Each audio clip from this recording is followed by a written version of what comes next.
দমদম মাগির তলা শুকা কুত্তা, তোরা সারা জীবন ওই দমদম মাগির তলাটাই শুকে যাও, ওই বেশ্যা মাগির আঙ্গি চিদিটার হয়ে, বুঝলি? নিজেদের অকাতে থাকিস, লোককে কিছু বলার আগে দেখিস যে তার অকাতটা কি আর আমাদের অকাতটা কি। হুম অসভ্য জানোয়ার কোথাকারে। তোরা মানুষকে নিয়ে বসে পড়িস না বিচার করতে, নিজেদের অকাতটাকে দেখ, আমাদের যোগ্যতা আছে বুঝলি? আমাদের স্বামীদেরও যোগ্যতা আছে। সঞ্চিতাদির পিছনে লেগেছিস না, সঞ্চিতাদির পিছনে লাগলে না তোদের টুটি টেনে ছেড়ে দেবো। সঞ্চিতাদির না মন পবিত্র পরিষ্কার, তোরা বলিস না যে সঞ্চিতা দলবাজি করে।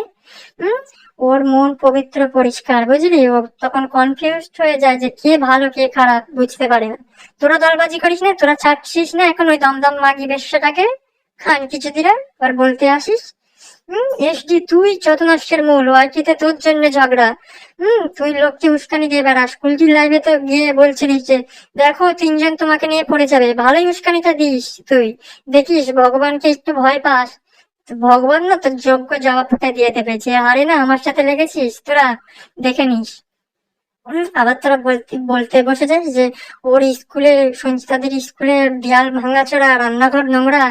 শোন, অনেক যেখানে ভাঙাচোরা ঘরেও না সূর্যের আলো পৌঁছায়, অনেক নিচু জায়গা থেকেও না উঁচু জায়গাতে ওঠা যায় বুঝলি? আর সঞ্চিতাদের রান্নাঘর পরিষ্কার নয়, তোমাদের খুব পরিষ্কার না, বিহারি মাগি বিহারি চিদি। ওই যে আমি তো জানি যে বিহারিরা সেই সন্ধ্যাবেলা স্নান করে। বিহারিদের থেকে আর কি এক্সপেক্ট করবো রে? তুমি খুব সংস্কারী না কুলটি? ওই জন্য তো তোমার কোনো সদবার চিহ্ন দেখা যায় না, ফাঁকা বলা নোয়া সিঁদুর।